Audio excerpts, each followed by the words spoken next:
to address some once the witness is in and before we continue. Thank you, Mr. Chair.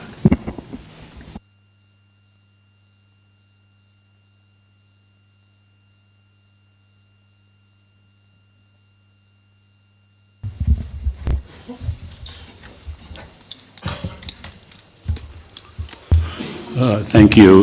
Council, before we proceed, I just want to make a procedural intervention here. Bishop Odiko has got an issue to address to the Commission, if we can just allow him to do that. Bishop, you have the floor, please. Thank you, Chairman. Chairman and fellow commissioners and councils. The topic that is to be discussed from now on, most of it, I am closely connected with them as the chairman of the Gambia Christian Council. And because of that, I would want to ask, with the permission of the chairman, to recuse myself from this moment on this particular topic. Thank you very much, Commissioner Odiko. Notice taken of your request pursuant to the relevant provisions of the Act, the Code of Conduct, and the Rules of Procedure of the Commission, and you are granted a recusal as requested. Thank you very much indeed for your understanding. Thank you. Council, shall we continue? Thank you very much, Mr. Chair. Welcome back, Mr. Witness. Thank you very much. May I remind you that you're still under oath? Yes, I do. Yes, so let us continue with the list of issues for discussion. I'll now call them in an order that is different from the list that you have provided. Okay. Yes, so let's now talk about the police-imposed ban on drumming, music, and dance during Ramadan. This was bill imposed onto the Christian community by the Gambia Police Force.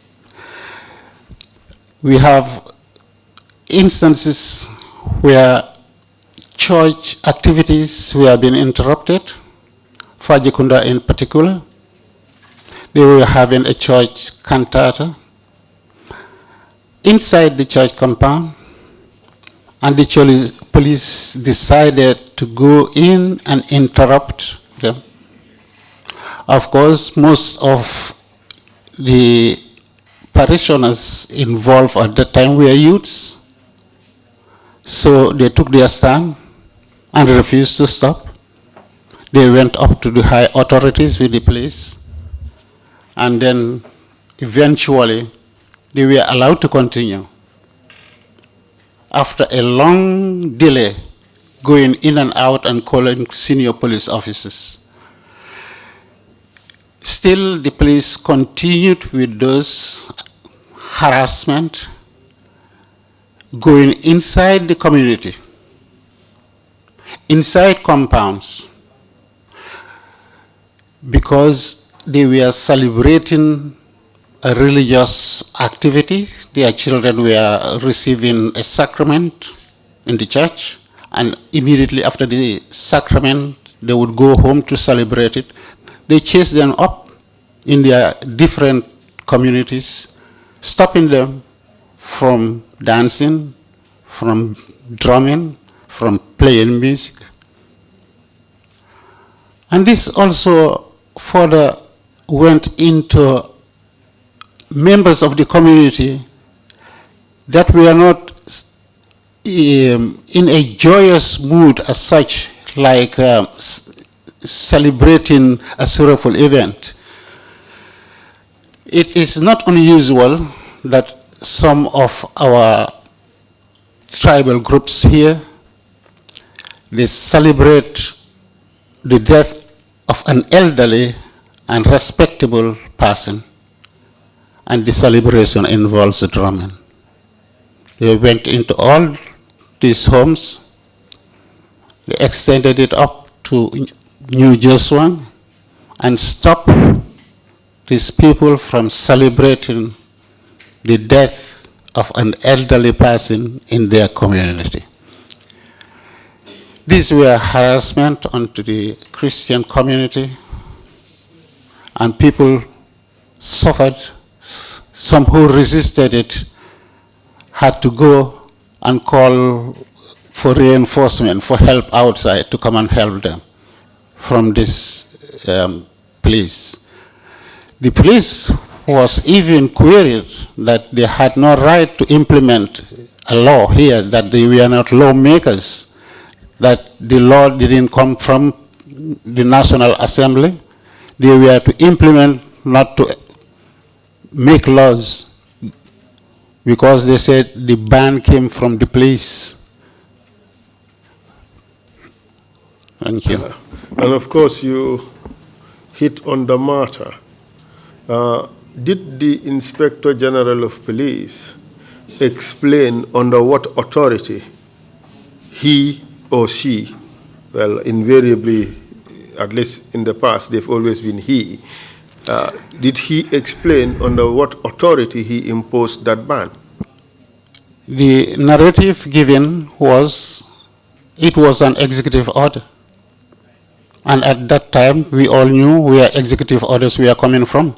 But executive orders, excuse me, were they published or not published? They were published.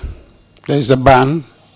Did you ever see the publication of that executive order? Yes. Banning drumming? I do. During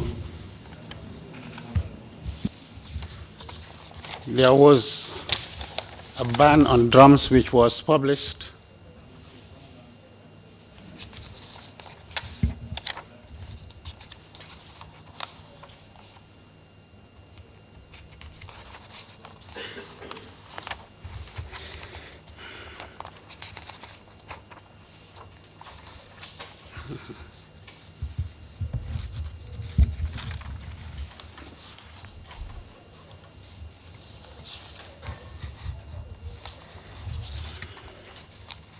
Have you found it? Not yet.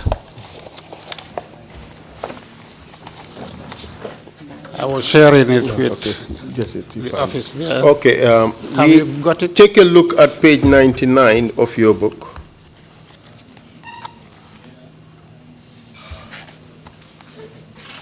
Exhibit 116.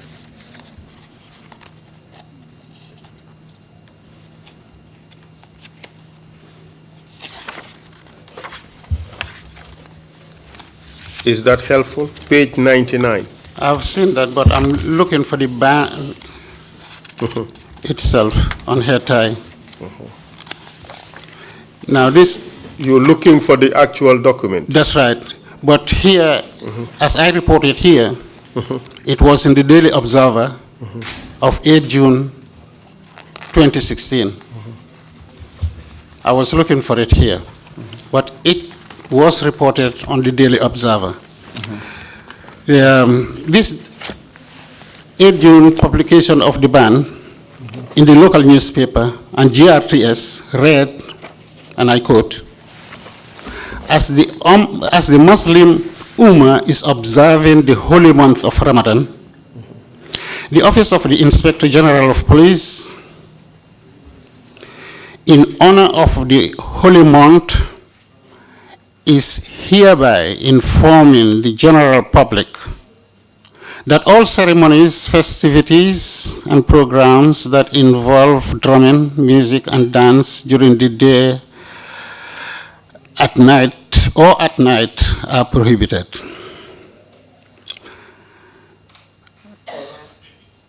So this was a publication, yes? Yes, and in fact, it went on to say that all those engaged in the practice are therefore warned to desist from such activities, otherwise they will be eventually apprehended and face the full force of the law without compromise. The Inspector General of Police is hereby advising the general public to report any such persons or groups to the police, as stern action will be taken against those found wanting of violations.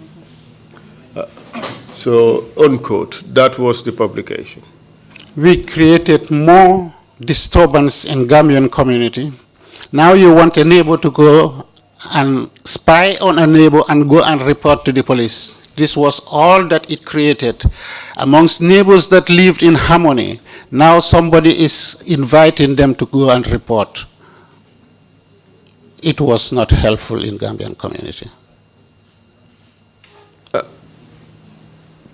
Having lived in Gambia for a very long time, have you ever witnessed real, actual drumming and dancing in the streets as we would normally have it for traditional purposes, as per our traditional customs? Yes, drumming. During Ramadan, have you ever seen it happen? Yes, I have seen that. I have seen that, yes. Would you say that it is part of the exercise of the power under the public order rubric to prescribe that activity for purposes of public order? I mean, I don't mean religious service. I mean open drumming and dancing in public during Ramadan.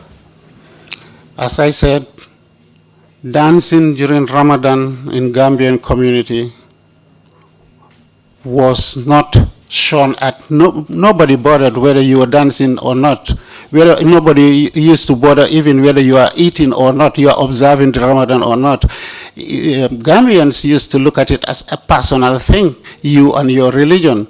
You want to fast, you fast. You don't want to fast, you eat, and nobody shuns at you. You have an occasion to dance, you dance. The only thing that I can add on to that is that, yes, if it involves a sad event, like a funeral, I have a joyous event to celebrate, a need for me to dance, and next door neighbor has a sad event, it would not be unusual to see those with the joyous event just postpone. You don't have to call the police. They show good respect to the neighbor and they will postpone the dancing, or even have their event without beating a drum, make it, celebrate it what they call very low profile. This was the norm, not for the police to go and enter and say, don't do this, don't do that, report A and report B. It used never to involve the police. What I am trying to drive at here is the rationale behind this ban, because normally when we celebrate our marriages, our weddings, and so forth, we do have what is called sabar, you know, or our bukarabus or whatever, and those used to happen in public, and there's open dancing, and but those would not normally happen during Ramadan, would they? In public, out in the street dancing, maybe not. Maybe also because the people who might be beating the drum are themselves fasting. So you might not see it in public, but it would happen, and it used to happen, and in private homes it used to happen. People who have cause to drum would drum, and people, even inside Ramadan, you know that you have cause to beat a drum, you would beat a drum. But for Muslims generally, they don't indulge in drumming and open dancing in public during Ramadan. Yes, as I said, the Muslim who is fasting may not do it during Ramadan. He has something else to think about. But have you ever encountered a situation where we have had this ban before this particular occasion, on Wednesday, the 8th of June? Which year? Never before. That was the first time we had the ban. This was the first time? That was the first time I encountered with the ban. Oh, okay. And I can remember, before putting that on paper, I consulted with people who were much more my elders, my seniors in society, to ask them whether they have heard of this before. And they all declined. They've never heard of it before. But as far as you are concerned, whatever may have been the motive for placing the ban, its implementation affected the exercise of the religious rights of the Christians. It did. And what did you do? What steps did you take to stop the implementation of this ban? Delegations were sent, letters were written. I think these were the two actions taken. Delegation to the Inspector General and letters to the Inspector General, and they received it. And some communities even went on their own to, this was not organized by the church, but different Christian communities sent their delegation to the Inspector General, and some were able to get negotiation with the Inspector General to permit them to carry on. And from the reports, on Thursday, 9th June, which is the following day after the press release notifying the ban, the Christian community stated that a team of pastors representing the Christian community had visited the office of the IGP to seek clarification on the press release prohibiting all ceremonies, festivities, and programs that involve drumming, music, and dance during the day or at night. And the release stated that the Office of the Inspector General of Police clarified that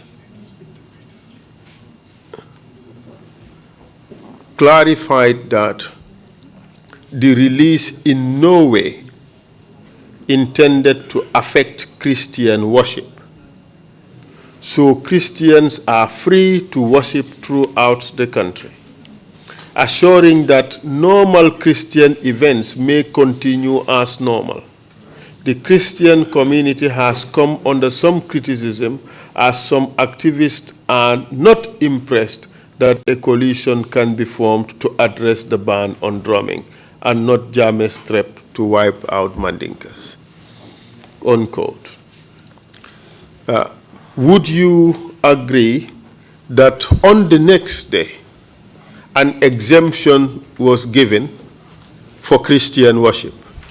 Yes, to a group who applied pressure, who sent a delegation because they had feast been anticipated and drumming been anticipated.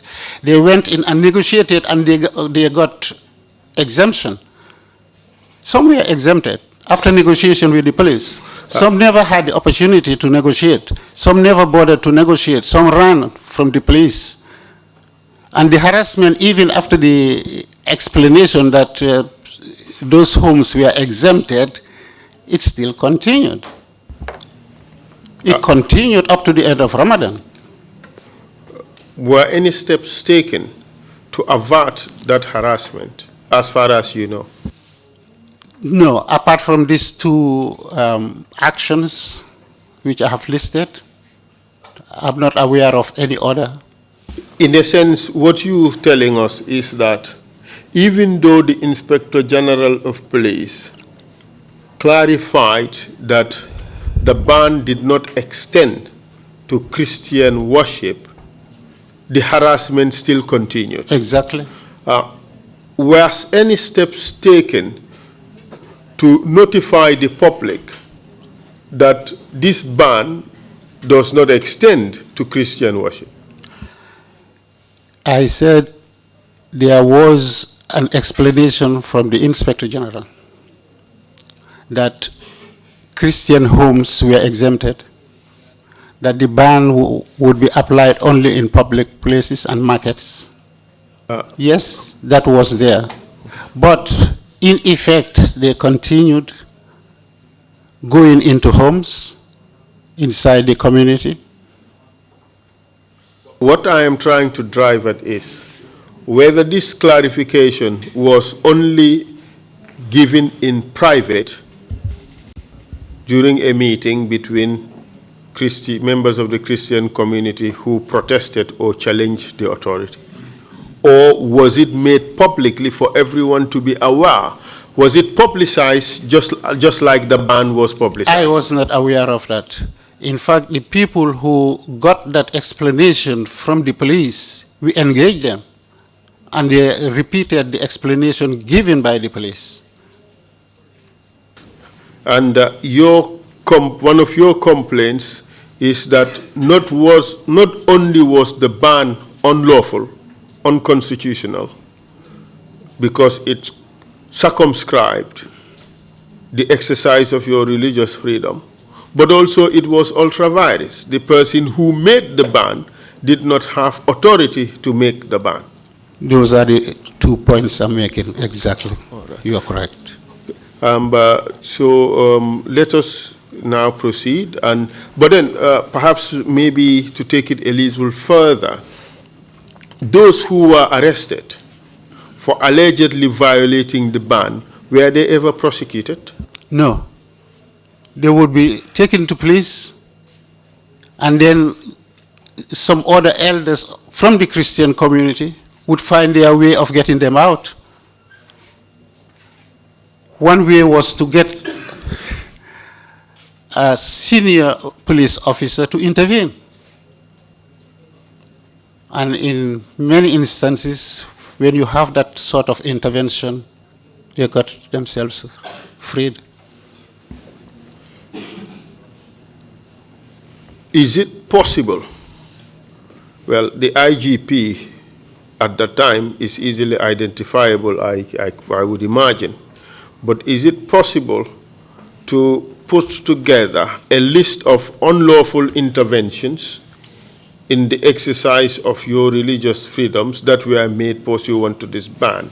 Say, for instance, to put together a list of homes that were that the police went into in order to try to enforce this ban. Could the Christian community put that together? Maybe they can put that together, but for me, when writing this one, I got some examples which I personally visited. Could you provide those examples? There was one in that's New Joshua, where a Manjago tribe was celebrating the death of an elderly woman in their clan. That celebration involved drumming. The police came in, and everybody was worried because they knew there was this ban and they were coming to implement it. They came in and ordered the music to be stopped. Other group of people shouted from yonder, "We're not going to stop. We're not going to obey this order." But they stopped for some time. They walked out.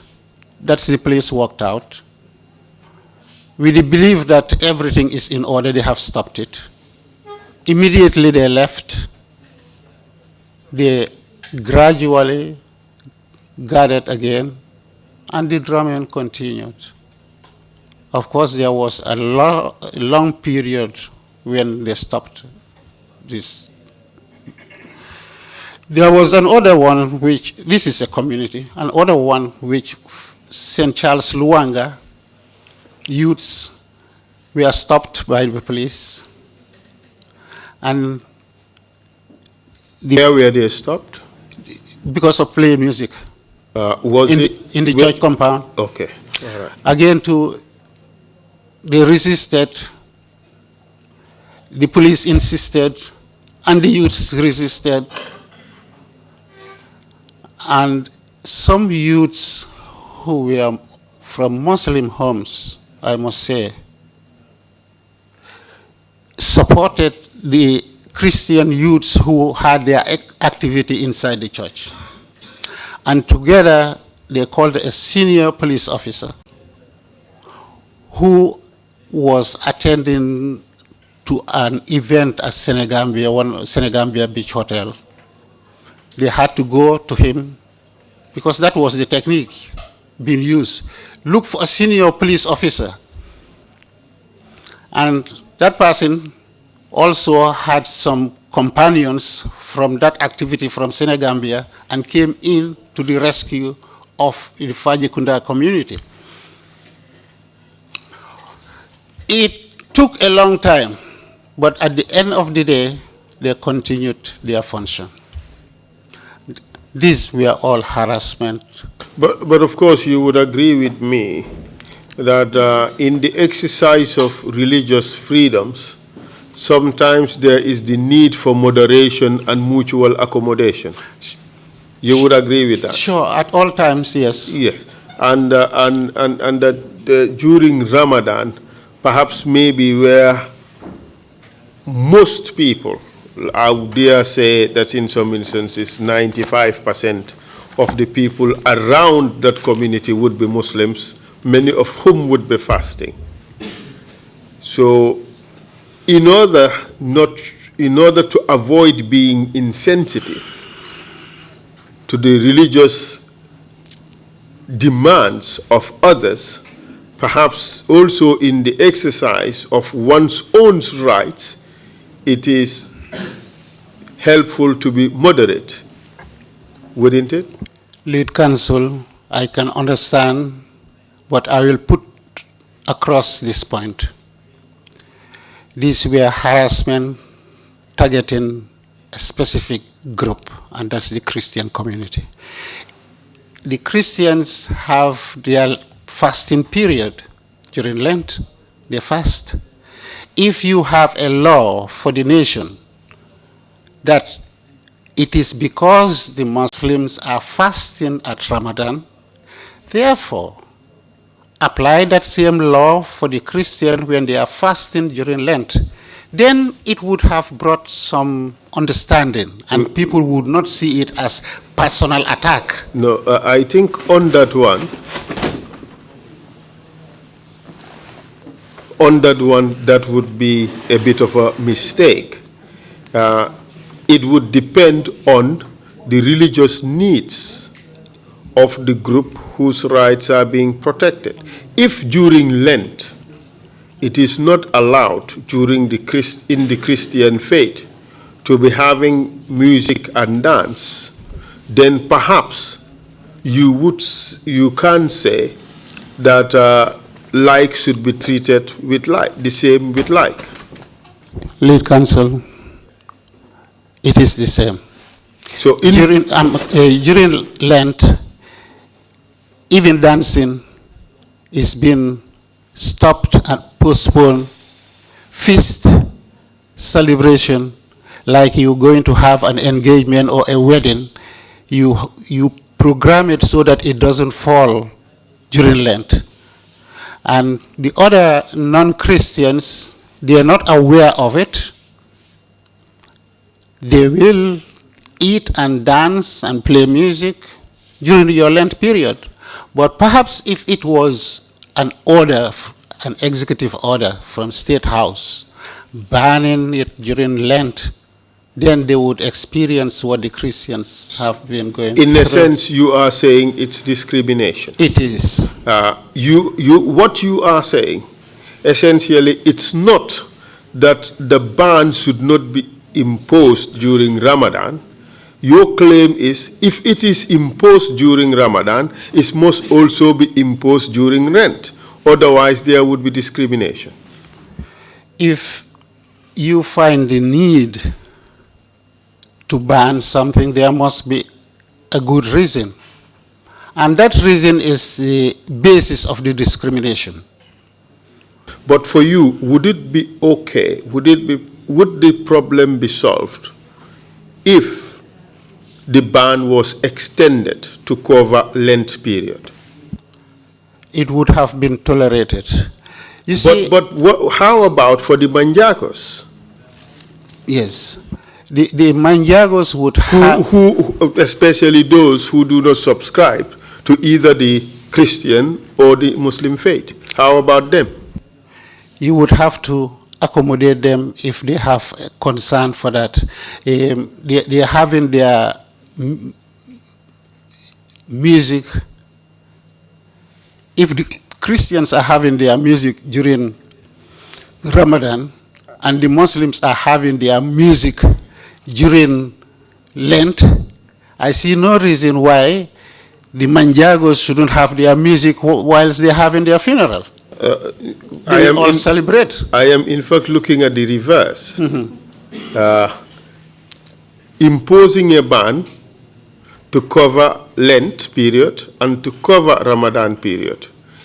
If that is acceptable, how about the rights of the more or the much smaller minority, which is the Manjagos who do not believe, or any other religious group for that matter, who do not believe in Lent or in Ramadan? The way Gambians used to live was a perfect example of harmony, tolerance, understanding, and unity. People used to have Ramadan, call it before Jame days, during the First Republic, and there was not this imposition of a ban.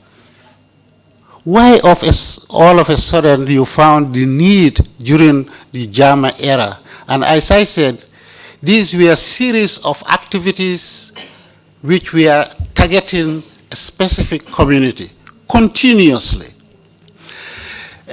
Is it an importation, probably, of practices in the Middle East? Yes, I can understand that in Saudi Arabia, what they do, because it's a Muslim country, we don't do here, and yet this is a Muslim country. The difference being in Saudi, in Ramadan, whether you fast or you don't fast, you are supposed to fast, and if they can confirm that you are not fasting, that would put you to trouble. You will be arrested. How do they confirm that you are fasting? For instance, you eat in public. It's therefore obvious that you are not fasting. Immediately that happens, you have no choice. You will be arrested. Now, these are the sort of practices being gradually imported and embedded into our own culture here, which is affecting the way we used to live. Saudi doesn't tolerate it, therefore Gambia shouldn't tolerate it. Our eyes are there. And it's a different culture. And the people who brought in all those ideas, as I said, it started in the second administration, and we have a good track record of where it originated from and how far it's reaching into Gambian community. Could you tell us about that, where it originated and how far it has reached in Gambian culture? In 2014, in particular, Yaya Jammeh invited an Islamic scholar who is renowned for debates and renowned also for attacks on the Christian community. discrediting Christian values, Christian beliefs. He invited him into the Gambia in What's his 2014. name? Zaid Naib. Zaid. Zakir Naik. Zakir Naib was the one invited. And that was the beginning of all this series of harassment which I was narrating, including the driving of a vehicle inside a procession. They all got the nerves from the visit of Zakir. Zakir came into the Gambia, made his preaching here, and claimed to be knowledgeable in Bible knowledge, and claimed that he even understood the Bible and he quoted more than the Pope. These were not called for. What was the purpose of Zakir Naik? What was his theme of preaching in Gambian community here? Was it to come here and attack Christianity? It seems so. And until he had an incident with a bold Christian who put a stop to it and said, Zakir, please, you're going too far. Zakir, you claiming to be knowledgeable in Bible, but you do not understand the Bible at all. You have wrong concepts. You misinterpret the Bible. And she tried to correct him and ask him questions in a public gathering. Zahid couldn't stomach that. At the end, he said, because you are a woman, I don't talk to a woman. And that was how the lady was ushered out. And whilst that was going on, President Yahya Jammeh was able to send a vehicle and an escort to take this girl home, rescue him from people who threatened her in the hotel. And Yahya Jammeh was watching. In your book, in page 52, you indicated, you made a note that in fact in 2010, Canada denied Zakir entry and he was also banned from entering the UK after arranging to give talks in London and Sheffield. Do you, by any chance, have any idea why he was denied entry into these two countries? For the same reason. You know, statements propagating violence within communities, disruption within societies, creating intolerance among communities, religious intolerance. They saw this as events leading to that. So, in a sense, you were saying he was propagating hatred and intolerance among different religious groups. That was why he was banned. And that was one of the reasons why he was even asked out of his own country of birth in India. Is he exiled from India? He was exiled from India, sent out. And your position, therefore, is that he should not have been invited into the Gambia to come and preach his toxic version of religion. Is that your testimony? That's right. If such a student, whom you know, even in his country of birth, they don't want him because of the same attitude, and Canada and UK refused him entry, and Gambia honors him and gave him even a diplomatic passport and showered him with millions of dollars and gave him red carpet on arrival. To come and upset the religious harmony that we had in Gambian society. So these were all events, one at a time. It has a cumulative effect. One can say, oh, Zahir, don't mind him. One can say, oh, a car driving along procession, don't mind him, he is a crazy man. And other one will say, oh, he's son of a reputable businessman, Basiru Jawara, don't mind him. Don't mind him, they added up. And it led to the situation where we found ourselves. From Zakir, barely 1 year, December 2015, Yahya made the declaration. That's the effect that they all have.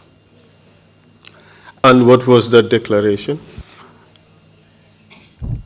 He was proud to say that he was declaring Gambia an Islamic state.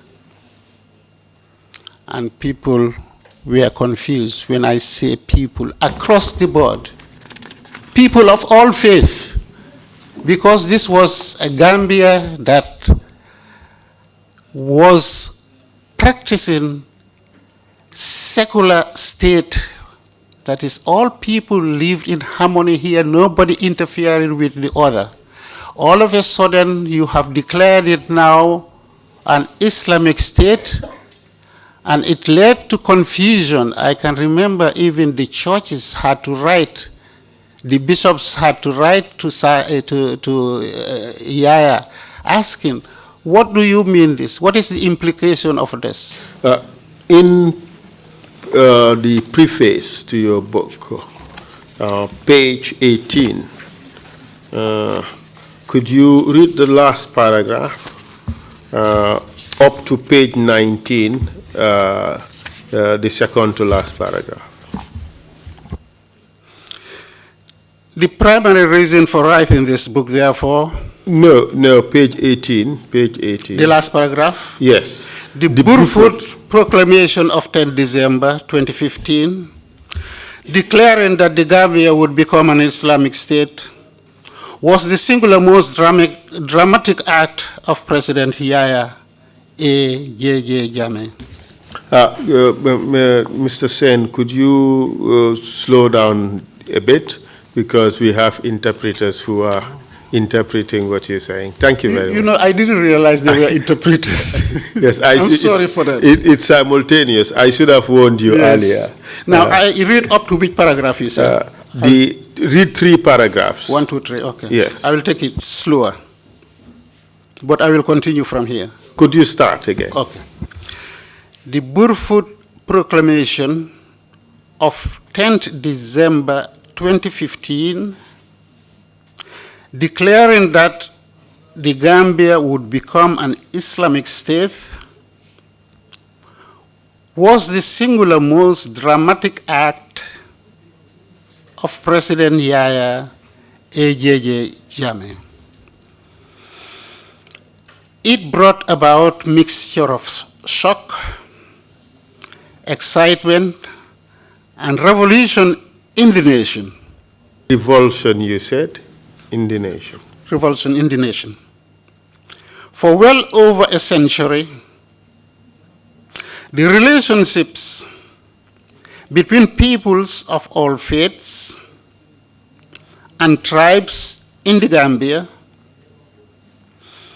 have been peaceful and cordial. It is common knowledge that Gambian citizenry celebrate and enjoy each other's feasts and festivals.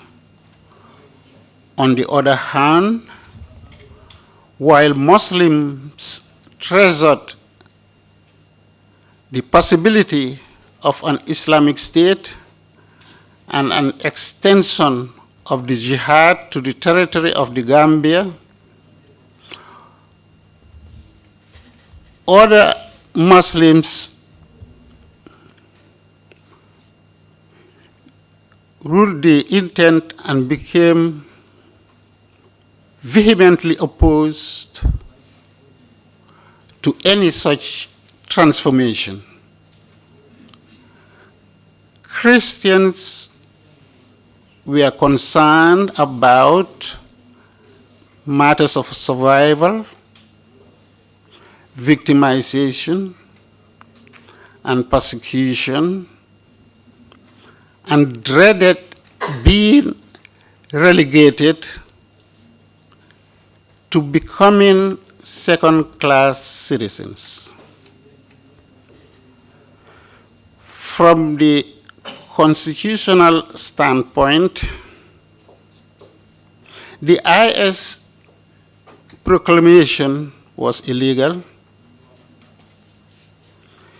It was in opposition to the dreams and aspiration of the founding fathers of the modern nation state of the Gambia, who had penned their legacy to us in the national anthem, which reads, "Let justice guide our actions towards the common good and join our diverse peoples to prove man's brotherhood." That's it, the paragraph. Since the IS declaration, proceed. Since the IS declaration, many observers have noted the gradual but definitive erosion of constitutional guarantees, the deterioration of secularism, democracy, and human rights in the Gambia.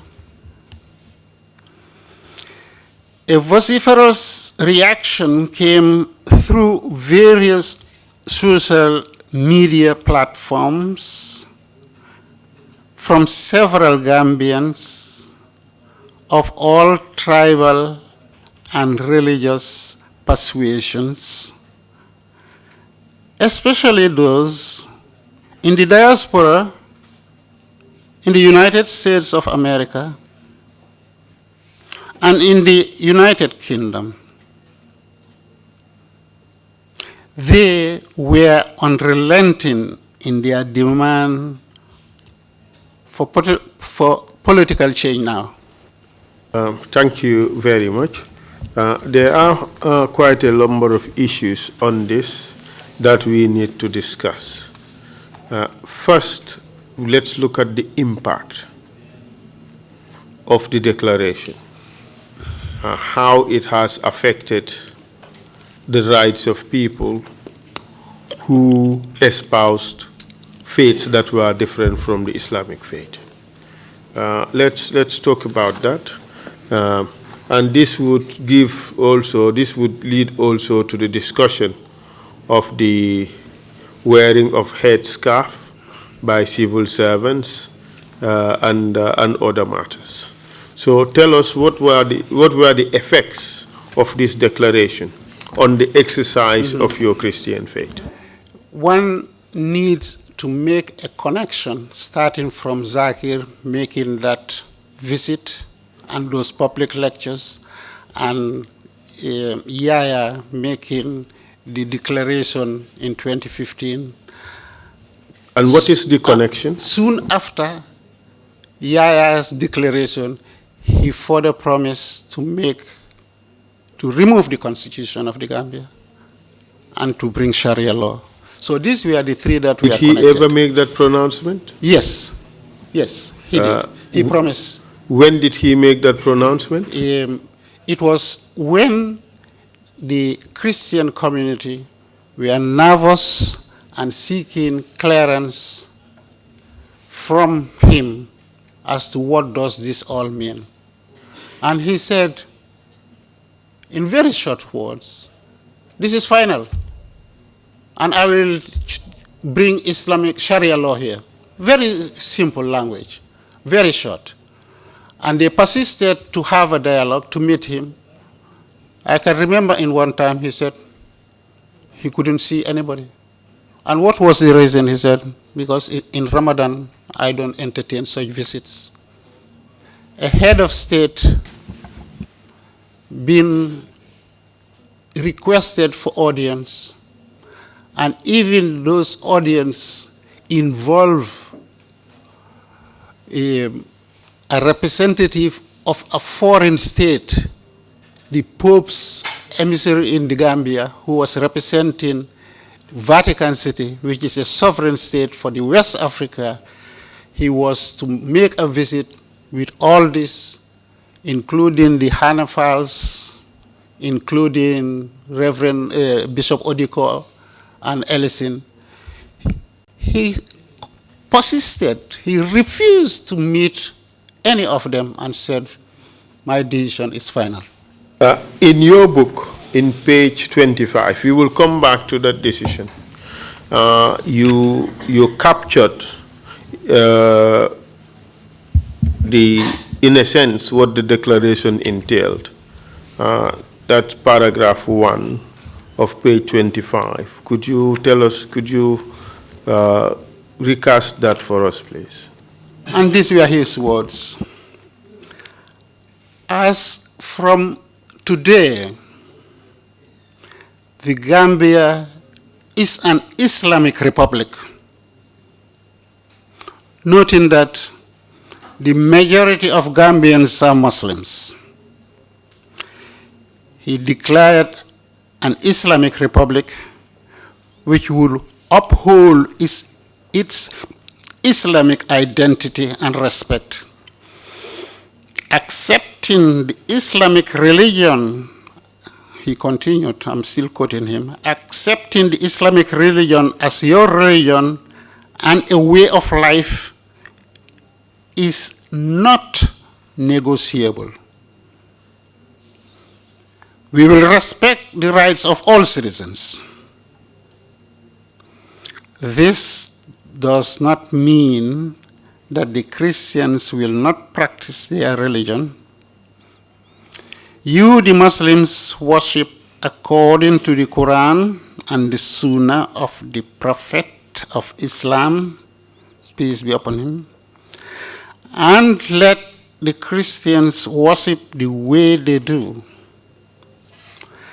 I am not appointing, and this is very important, maybe not to Gambians, but people who live outside, they would know where he is heading to. I am not appointing any Islamic policeman. Yahya Jammeh further emphasized the need for tolerance and mutual respect. He said that idol worshiping would not be allowed in the country.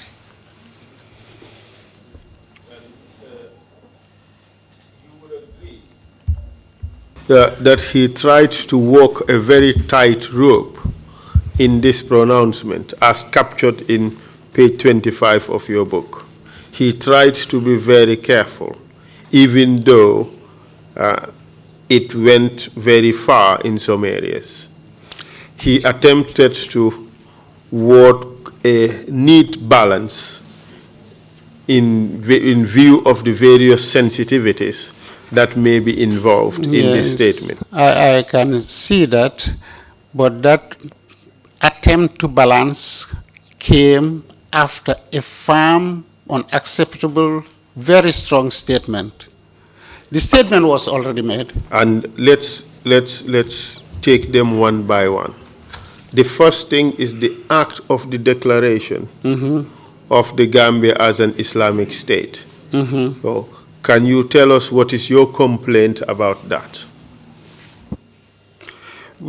He said, this does not mean, is that where you want me to go? Continue? No, I want to take it step by step. Yeah, Gambia is an Islamic republic. In page 18, you said the declaration itself was the singular most dramatic act of President Yahya Jammeh. Yes. Yeah. Why do you say so? Why do you say, what is the problem with the declaration? What is your complaint about the declaration? You are the one testifying. I want these things to come out from you. That we are deviating from the normal practice. What used to be will cease to be, and that's the peak of it. Wouldn't you see in that act itself the question of arrogating to oneself an authority that he did not have? It is there throughout, and that is one of the characteristics of former President Jammeh. No, it is in fact a characteristic of a dictatorship. Correct? Whereby the pronouncement of a leader becomes law. That's correct. And you are therefore saying that he exercised dictatorial power by suddenly, out of the blue, proclaiming the country to be a country that embraced and espoused and represents and enforce and implement a particular religion. This is exactly what he did. That aside, the act itself is prohibited or was prohibited by the Constitution, wasn't it? Yes, sir. But was it seen in that light by the Christian community that this, in fact, was unconstitutional? Yes, and it was argued even in public gathering, seminars, workshop, that that declaration is anti the Constitution. Was it, what did the Christian community do to vindicate their constitutional rights? We're not talking about the religious rights yet, we're talking about the constitutional rights. Yes. The Christian community was aware of the fact that they had little or no powers. Other than challenging it verbally, they realized that they had no powers in the courts, in the judiciary. They had no powers in the military. They had no powers in terms of population proportion. So, in all areas, they lacked sufficient powers to take up the challenge. What do you mean by you did not have powers in the judiciary? Are you suggesting that there was no equality before the law? There was none. There was none. Why do you say that? Because even as it unfolded, the declaration was being imposed onto the National Assembly. The National Assembly had a document to sign, and one of the parliamentarians said that she wouldn't sign it because it had the letterhead, Gambia is an Islamic state. And that initiative even failed. So Yahya had all the powers at that time, even though it was challenged. And the inscription in public places, Gambia is an Islamic state. The Ministry of Interior was one of the last ones to remove their signpost with those messages. So, and what were those messages? The Islamic Republic of the Gambia. So, in a sense, you're telling us that by merely making that pronouncement that the Gambia would become an Islamic Republic, state institutions began to enforce that as if the laws of the country did say that the Gambia was an Islamic Republic. It was, and all events that occurred in sequence pointed at that. Not only the state institutions. Immediately after he made the declaration, we had Muslim elders of Banjul.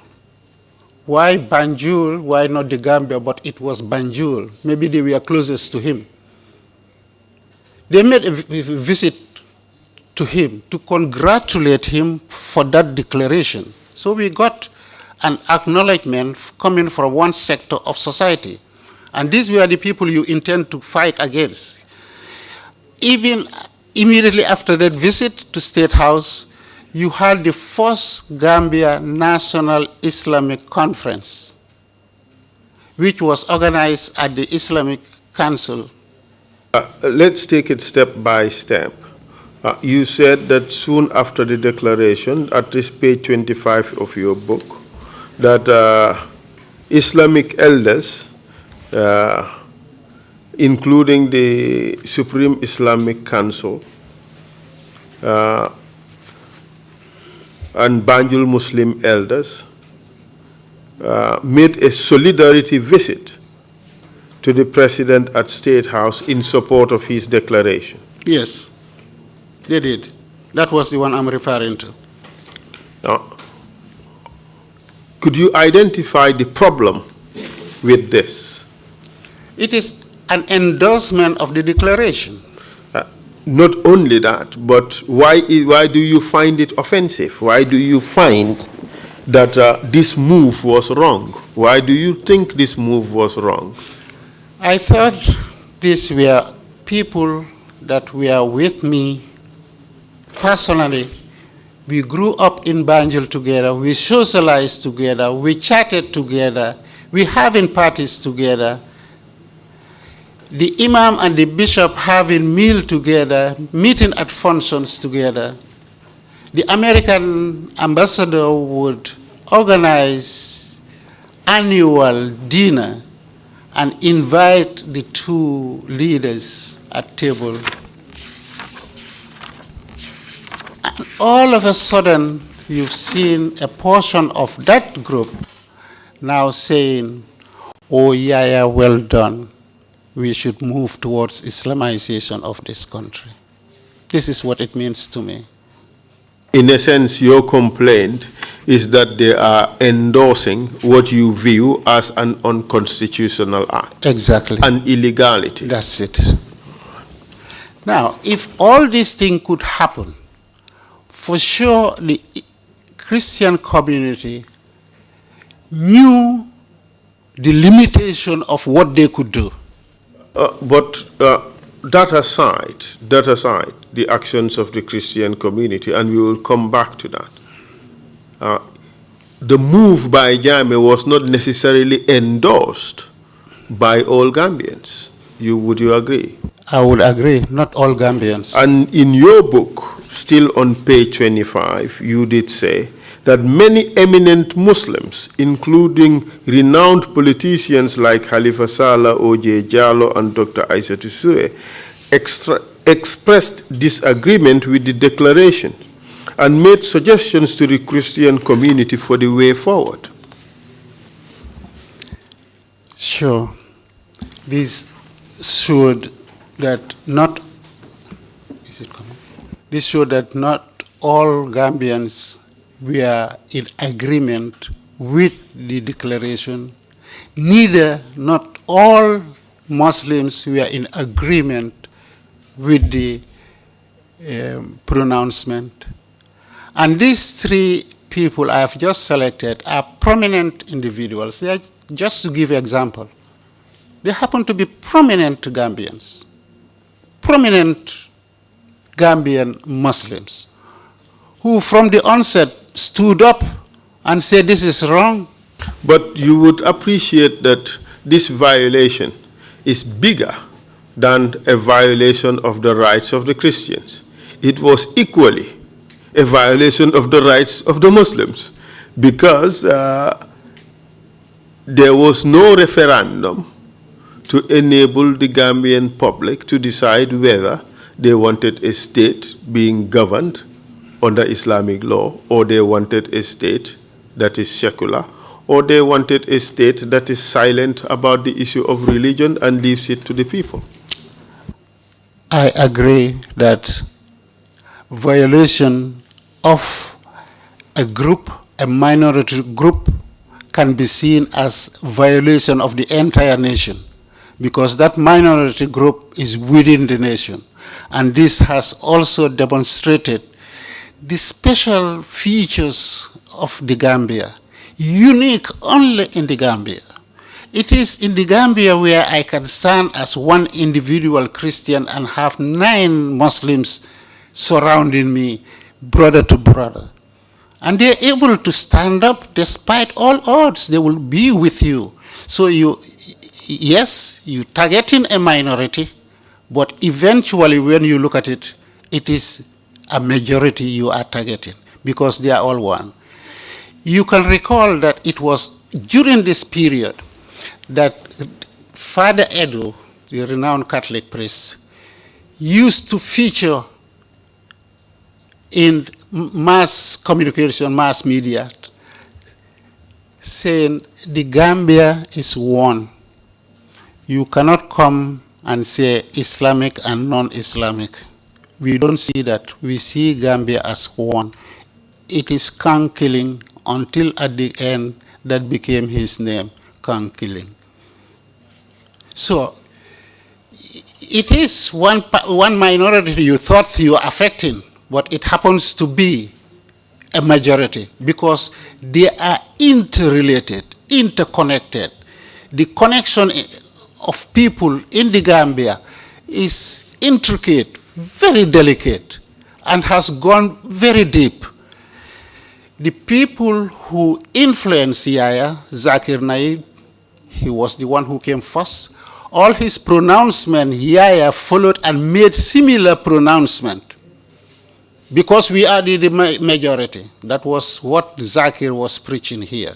They follow each other. In fact, I would say Yaya became a disciple of Zakir, following his footsteps with a firm belief. Even the bitter criticism that Zakir would do unto the Christians, Yaya did in Birkama. Same pattern.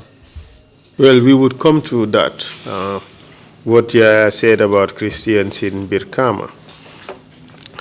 But step by step, after the declaration, the Christian community did not challenge its legality in court. No. They resorted to a bigger weapon which they had. Which was what? Community cohesion. Every Christian here is tightly linked with a Muslim. So they use that factor, that community cohesion. Number two, prayers. All that you do, if you pray and God grants, nobody can deny you. So they use these two. And in addition, of course, they used diplomacy. The Christian groups made various representations to President Jammeh. Correct? The representation that were initiated by the Christian community were all turned down by Yaya Jammeh. He never honored one initiative. In fact, in page 31 of your book, you reproduced a letter written by State House, by Office of the President, in response to your requests for clarification. And the letter written by State House was addressed to Most Reverend Hannafal Hine, that's the Bishop of the Methodist Church, Robert P. Ellison, Bishop of Banjul, and is this Monsignor, I think, James Odiko, Bishop-elect of the Anglican Church. And paragraph 2 of the letter reads as follows. I am to further inform you. No, I will start from paragraph 1. And it reads as follows. I write on the directive of His Excellency the President, Sheikh Professor Alhaji Dr. Yahya A.J.J. Jammeh Babili Mansa, to acknowledge receipt of your letter dated 25th December 2015, seeking clarification on the significance of His Excellency's declaration of the Gambia as an Islamic state. I am to further inform you that His Excellency, the President's declaration, was very clear and final. The declaration guarantees continuation of the freedom of religion and the culture of religious tolerance, as well as mutual respect between peoples of different faiths. A similar situation obtains in Egypt, Syria, Palestine, and Mauritania, where, like the Gambia, the Muslim majority coexist peacefully with the Christian community. Thus, your fears that Christians will be intimidated and your practice of Christianity put at risk under the new dispensation should be allayed. The perception informed by misinterpretations of His Excellency the President's declaration. Indeed, on the side of government, the cordial relations that have been forged between government and the Christian community will be preserved, and government expects the Christian community to do likewise. Whilst wishing you a happy and prosperous New Year, please accept the assurances of His Excellency's highest consideration. That was the letter dated 11 January 2016, correct? Suleiman Samba, yes. Signed by Suleiman Samba, Secretary General. Yes. Interesting things to be gleaned from this letter. That the rights of the Christians would not be affected. Was that enough assuration? Oh, no. Or was that enough reassurance Oh, no. of the Christians community? Not the least. It's near, it's not halfway, it's not even quarter way. It's done nothing. All the examples narrated, what we see there is what we fear happening here. He said Egypt. But let's start it from the beginning. The first important thing is the unilateral declaration of Islamic State. That is by itself offensive to you. Exactly. The unilateral declaration of it. Yes, yes. The second thing is the unconstitutionality That's true. of the act itself. You agree with that? That's true. And the third is the appropriation of authority or the arrogation of authority to himself, which he did not have. That's true. So it did not matter whether it's a declaration of Islamic State or something else, but the fact that you have a president who arrogated to himself a power that is not given to him by the Constitution, that by itself is offensive. I will agree that he was a typical dictator. He took all powers and he would do anything. But it is hand and glove. Yahya was motivated by Islamic fundamentalists. So we would come to... Zahir motivated. We would come to... He was a tool of Zahir.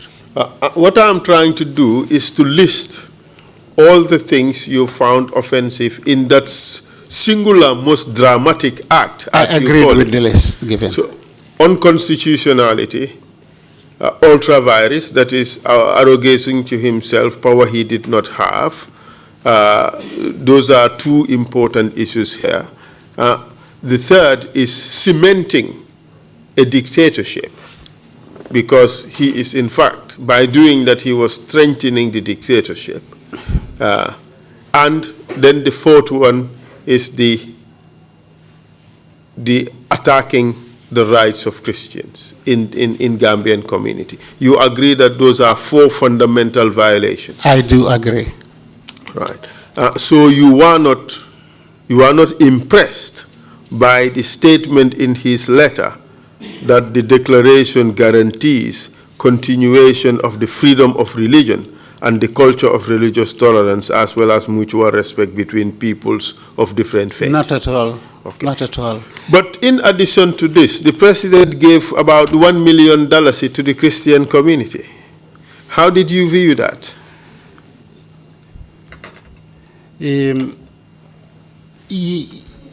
Ex-President Yaya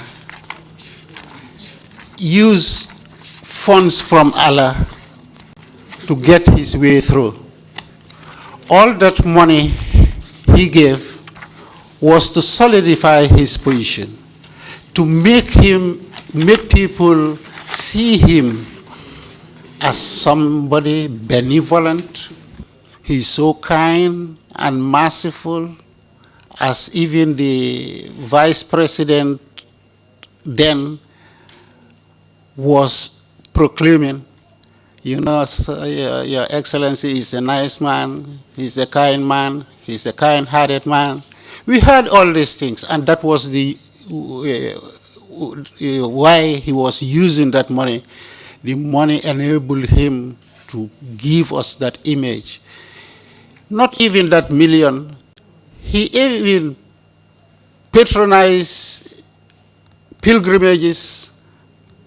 And in one Easter, he gave $2.3 million. Yes, I can recall that which was controversial because that money was presented and the Catholic community confronted the bishop and said, Your Lordship, you shouldn't have taken this from Yaya.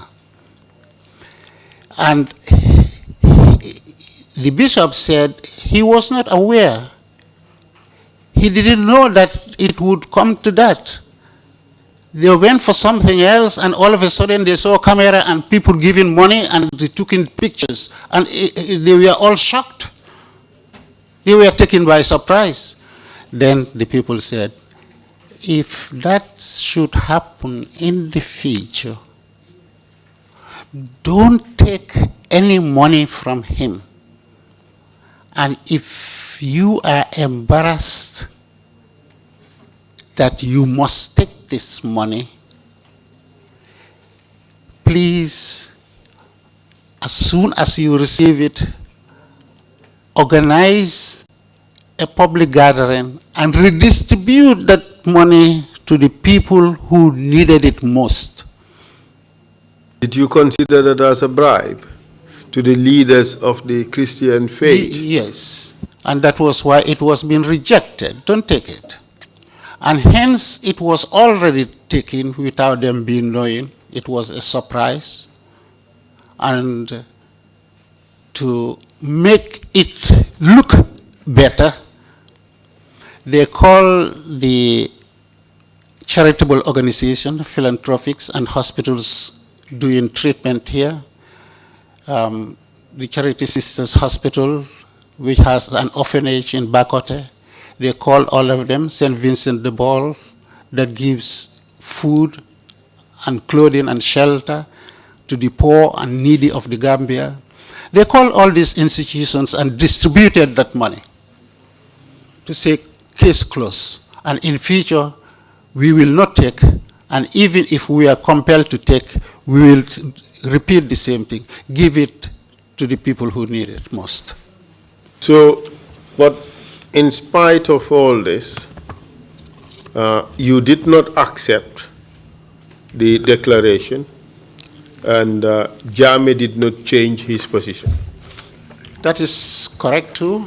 And various communities within the Christian faith wrote representations, either publicly or directly to Jammeh, requesting that this position be changed.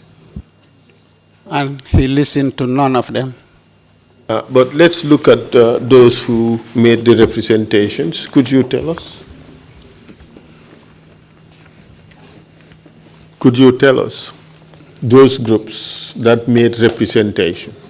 The Knights of St. Peter and Paul, Gambia. And what does that mean, Knights of St. Peter and St. Paul? These group of Catholic elders form call it a society, an order, fraternal order. What type of fraternal order or fraternity order? They come is it a lodge or something? No, it's a society that promotes the activities of the church. They are answerable to the bishop, who is also answerable to the pope. So they give support to the bishop in all his efforts. Because they are elders and highly respected, they come together, they have a strong force to do things that ordinarily would be difficult. So they came together and made their position clear to the nation. And they gave reasons for those positions. As soon as they did that, it spread welfare. Organizations, institutions belonging to the Catholic or the Christian community emulated and started doing the same thing. Of course, in your book, you have captured the letter written by the Knights of St. Peter and St. Paul in protest of the declaration. Yes. Which other groups wrote? Catholic Community of Atlanta.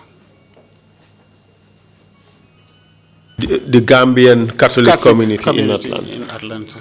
And Washington, D.C. as well? Yes, that's right. Okay. And the various churches also wrote? The various, that was local here. Okay, all right. And Jammeh refused to budge.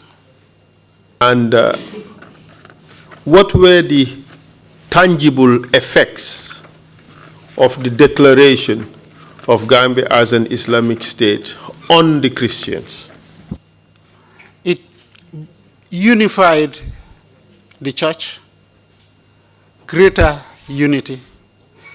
They saw the need to come together to confront Yahya Jammeh. So it facilitated Christian unity in the Gambia.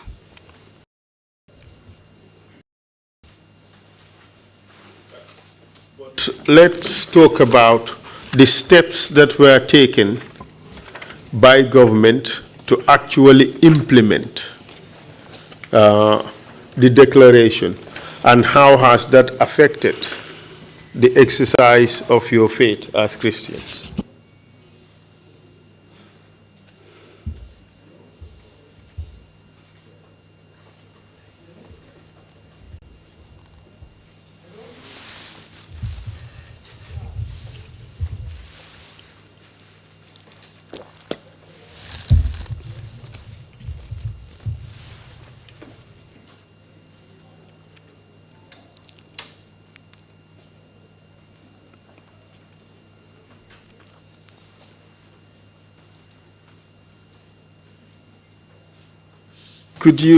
Could you talk about that? What were the tangible steps taken to implement the new fatwa by Yahya Jammeh that the Gambia is now an Islamic state?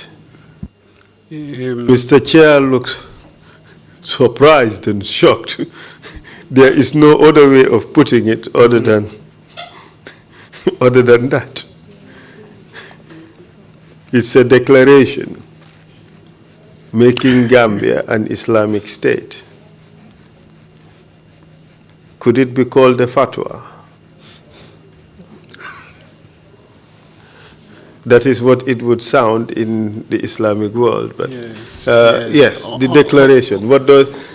What steps were taken to actually enforce its implementation? He called up this meeting, which was the first Gambia National Islamic Conference, and the directives were very clear. He urged them to find ways of implementing this declaration. That was the sole objective, and it featured well at the meeting. They presented papers, and some of the people who were there who made presentation included Omar Jah, Dr. Jah, whom we hear his name very often nowadays. Yaya pushed his way, and I think it coincided with the effort that the Gambians in the diaspora were making, and the approaching elections with diverted attention. You say, okay, election is not very far. Why don't we make sure that we vote him out and we'll be out of all this grip? And the Gambians, inside and outside, had similar vision. They tried to mobilize a unity, a coalition, which they almost imposed onto the signatories of the coalition, because not everybody at that time was willing to come up to this coalition, either because of fear or no hope that it would ever succeed. So all efforts went in, and they all became foot soldiers in the country. The Christians, the Muslim friends of the Christians in the Gambia, the schoolmates and classmates of those Christians in the Gambia had their meetings here and had their strategy. And they were in the forefront trying to convince the signatories to come and sign for that coalition, because there was no agreement. Until eventually there was. Mr. Chair, it's 5 minutes past the regular break period. Perhaps we should leave it at that. Take the second break as the chair wishes. Thank you very much, Council, and thank you very much, Mr. Saine. We will take a 1 hour break and come back at 2:35. Council, I would consult you or talk to you on fatwa and see what it is. I thought you had declarations, you had decrees, you had pronouncements. Now, fatwa has been added to that under the new Islamic Republic. If that It is the sounded case, very you would much need like, I withdraw that the use of that word. It just sounded very much like that, Mr. Thank Chair. you. Thank you very much. We'll take a 1 hour break. 2:35, we come back. Thank you. Meeting is adjourned.